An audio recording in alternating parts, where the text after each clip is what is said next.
Наурыз туралы аңыз әңгіме.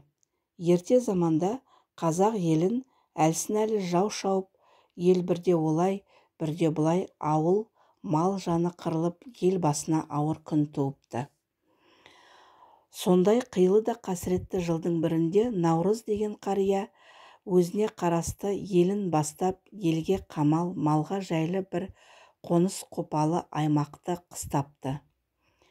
Құдай оңдап со жылы азаматтары шабуыл жасаған жауды жеңіп, мал жандары қыстан аман-есен шығып, ел-жұрт мәре-сәре болыпты. Наурыз қарт үлкен есепші астроном екен. Ол күн мен түн теңелген жер бетінің бусанған дәл 22 наурыз күні ерте тұрып, ел аралап, бүгін ұлыстың басталар күні. Күн мен түннің теңелген, бота боздап, қой қоздайтын қасиетті күн. Жан-жануар өсімдіктердің өсіп өнетін, жер анадан қуат алып, ерекше күйге енетін күн. Сондықтан барлық үй той жасаңдар. Бұдан былайғы атар таң көрер жылдарымыз бүгінгідей қуаныш мерекемен басталар болсын. Ұрпақтарымыздың көңілін қайғы қасірет торламасын деп әмір етіпті.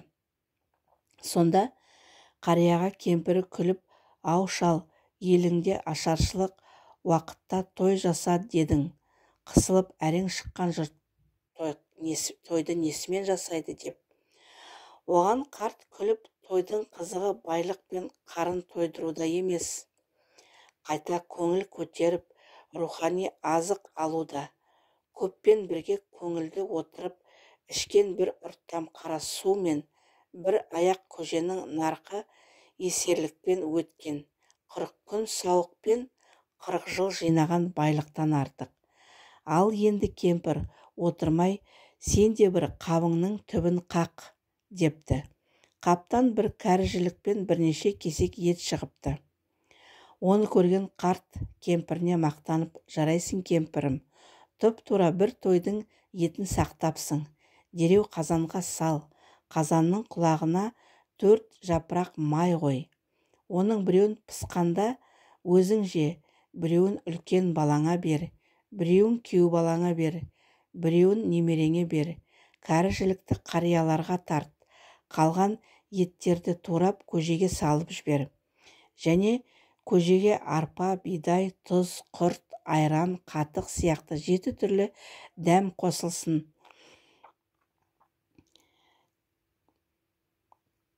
Кәріжілік бабалар дәстүрінің жалғасы дән өсіп өркендеудің белгісі болсын. Су мен тұз ұрпақтарымыздың дәм тұзы жарасып, мәңгі тату тәтті өтуіне дәнекер болсын. Айран қатық, айрандай ұйып басымыздың өмірлік бір болып ақ көңіл адал ниет болатындығымыздың куәсі болсын. Ал қазан құлағына қойып пісірген 4 жапырақ май, 4 түлігіміз сай бай бақытты тұрмыс кешуіміздің өмірлік бастамасы болсын. Бүгінгі осы тағамнан дәм татқан үлкен кіші, кәрі жас түгел бір жас қосып, осы той әр жылда дәл осы күні әрбір отбасы міндетті түрде өткізіліп отырсын, деген екен. Сөйтіп Наурыз қарттың елі қап түбінде қалған еттерін түгел қазанға салып, ұлан асыр той жасап, жадап жүрген көңілдерін көтеріп, ел қарияға алғысын жаудырып, той қызығына әлде неше күн жалғастырыпты. Әне-міне дегенше жаз да шығып, күз де келіп, көзді ашып жұмғанша қыста өтіп, тағы да көктем келіп, ел Наурыз қарияның ұйғарымы бойынша көктем тойына ерекше әзірленіпті.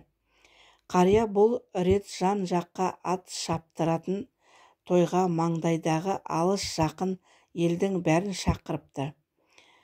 Тойға шақырушының бірі Алашахан барып тақсыр сізді ауылымыздың өтетін тойға шақырып келдім, деп хан одан ау бұл қай уақытта жасалған той? Той деген жаз бен күзде жасалынбаушы ма еді? Ол кімнің тойы деп таңдана сұрапты. Тойға шақырған жігіт не дерін білмей сасқалақтап, Наурыз деген қарияның тойы, Наурыздың тойы деген екен. Сол күні ауа райы аса жылы болса керек, хан шапанын жамылып далаға шыққан екен. Төбесінен қиқулап қаздар ұшып өтіпті. Көзіне дала төсінде тебіндеп келе жатқан жасыл өткендер шоқтай басылыпты. Сонда хан көкірегін кере дем алып, бұл бір өміршең өлмес той болып ғасырдан ғасырға жалғасқалы тұрған екен, деп сүйіне тіл қатыпты. Сөйтіп сол той Наурыз тойы, жеті дәмді біріктіріп жасаған көже Наурыз, көже той өткен ай, Наурыз айы атанып кетіпті.